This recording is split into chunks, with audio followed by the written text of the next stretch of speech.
पशु पक्षी हमारे जीवन का एक अभिन्न अंग होते हैं। यदि हम उनके महत्व को समझ लें तो हम अपने जीवन में बहुत से बदलाव ला सकते हैं। शास्त्रों के अनुसार माने तो पशु पक्षी भगवान के भेजे हुए संदेश होते हैं। बस उनको समझना पड़ता है कि वो सही हमारे लिए शुभ है कि अशुभ है। इन बातों को समझने के लिए हमें शास्त्रों का ज्ञान होना अति आवश्यक है कि शास्त्रों में क्या वर्णित है, किस पक्षी का आना शुभ होता है, किस पक्षी का आना अशुभ होता है, वो हमें क्या संदेश देना चाहते हैं। ये जानने के लिए हमें शास्त्रों का ज्ञान होना अति आवश्यक है। कुछ पक्षी हमारे लिए शुभ होते हैं तो कुछ पक्षी हमारे लिए बहुत अशुभ होते हैं, जिसका ज्ञान हमें शास्त्रों में मिलता है। हम उन ग्रहों की उन जो अशुभताओं को दूर भी कर सकते हैं, इसका भी हमें वर्णन शास्त्रों में मिलता है कि हम पक्षियों को कुछ खास चीजें खिला करके यदि हमें कोई अशुभ संकेत मिला है तो उसको हम कैसे कम कर सकते हैं, कैसे दूर कर सकते हैं।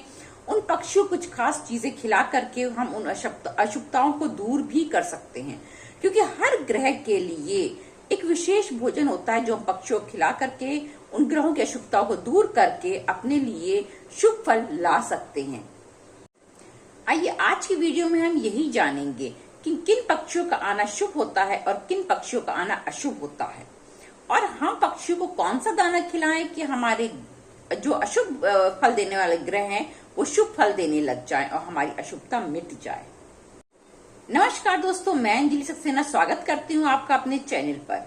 यदि आपको ये जानकारी पसंद आए तो एक लाइक अवश्य कीजिएगा और कमेंट बॉक्स में हर हर महादेव अवश्य लिखिएगा। चलिए शुरू करते हैं, जानते हैं कि कौन से पक्षी हमें शुभ फल देते हैं। सबसे पहला पक्षी है कबूतर। कबूतर का घर में आना बहुत शुभ माना जाता है। ऐसा कहते हैं कि कबूतर जो है वो लक्ष्मी जी से संबंधित होता है। यदि वो हमारे घर में आता है और हमारे घर का दाना खाता है तो हमारे घर में अच्छी बातों का आना, अच्छे शुभ फलों का आना निश्चित हो जाता है और लक्ष्मी जी का आना निश्चित हो जाता है। दूसरा पक्षी है तोता। तोते का संबंध कुबेर जी से माना जाता है। ये भी धन को आकर्षित करने वाला पक्षी है। एक और बात भी है, यदि आपका बुध ग्रह खराब हो तो भी आप तोता अपने घर में पालें, आपके बुध ग्रह की अशुभता मिट जाएगी। ये भी एक बहुत अच्छा टोटका होता है। बहुत से लोग अपने घर में तोता पालते भी हैं। तोते के घर में आने से धन में बढ़ोतरी होती है, आपके व्यापार में, कारोबार में बढ़ोतरी होती है। ऐसा भी कहा जाता है कि तोते का संबंध लव लाइफ से भी होता है, इसलिए घर में तोते का आना बहुत ही शुभ माना जाता है। तीसरा पक्षी है गौरैया, यानी कि चिड़िया, जो भूरे रंग की छोटी सी चिड़िया होती है जिसको घर की चिड़िया कहते हैं। यदि वो आपके घर में डेरा डालती है, आपके घर में आती है, तो ये बहुत ही अच्छे संकेत होते हैं। इससे क्या होता है कि आपके घर में यदि कोई बाधा आ रही होती है तो वो टल जाती है। ऐसा भी माना जाता है कि गौरैया अगर आपके घर में आना बंद कर दे तो ये अच्छा नहीं माना जाता है। यदि आ रही है हमेशा और आप उनको खाना खिला रहे हो, अचानक से आना बंद कर दें तो ये थोड़ा सा मन को खराब कर देता है, क्योंकि ऐसा माना जाता है कि इससे कुछ बाधाएं आने वाली। इसलिए घर में गौरैया का आना बहुत शुभ फलदायक होता है। इससे सारी बाधाएं टल जाती हैं, आपके घर में खुशियां आती हैं।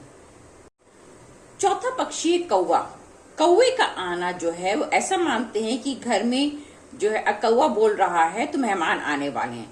परंतु यदि यही कौवा आपके सिर को छू के चला जाए या आपके सिर के ऊपर मंडराने लगे तो ये बहुत बड़ा खतरे का संकेत देता है। पांचवा पक्षी है उल्लू। उल्लू का घर में आना सुरक्षा और सौभाग्य का संकेत देता है। छठा पक्षी है नीलकंठ। नीलकंठ का आना जो है वो बहुत ही शुभ। यदि आप नीलकंठ कहीं भी देख भी लें, आपके घर में आए या ना आए, यदि आप उनके दर्शन भी कर लेते हैं तो ऐसा माना जाता है कि महादेव का आशीर्वाद आपको प्राप्त हो गया। यदि ये शुभ पक्षी आपके घर में जो है वो घोंसला बनाते हैं या अंडा देते हैं तो ये तो बहुत ही शुभ फलदायक होता है। उनके घोंसले को ना तोड़िए, ना हटाइए और ना ही उनके अंडों को तोड़िए, बल्कि उनकी सुरक्षा कीजिए। इससे आपके घर की भी सुरक्षा होती है, आपके वंश की, आपके बच्चों की भी सुरक्षा होती है। ऐसे भी कुछ पक्षी होते हैं जिनका आना बहुत ही अशुभ माना जाता है, जैसे टिटहरी। टिटहरी की आवाज बहुत ही कर्कश होती है। यदि वो आपके घर में आए तो अशुभ माना जाता है। गिद्ध का आना भी बहुत अशुभ माना जाता है। आइए अब जानते हैं कि हम अपने ग्रहों को सही करने के लिए पक्षियों को कौन सा दाना खिलाएं, किस ग्रह के लिए कौन सा दाना खिलाना चाहिए। सूर्य के लिए हमें बाजरा और गेहूं खिलाना चाहिए। चंद्र के लिए हमें चावल खिलाना चाहिए। मंगल के लिए हमें लाल मसूर की दाल खिलाना चाहिए। बुध के लिए हरी मूंग की दाल खिलाना चाहिए। गुरु के लिए चने की दाल खिलाना चाहिए। शुक्र के लिए चावल या जौ खिलाना चाहिए। शनि के लिए काले तिल खिलाना चाहिए और राहु के लिए, केतु के लिए बाजरा खिलाना चाहिए अपने पक्षियों को। यह विषय इतना बड़ा विषय है कि हम इस पे जितनी भी बातें करें कम है, पर आज की वीडियो में बस इतना ही जानते हैं।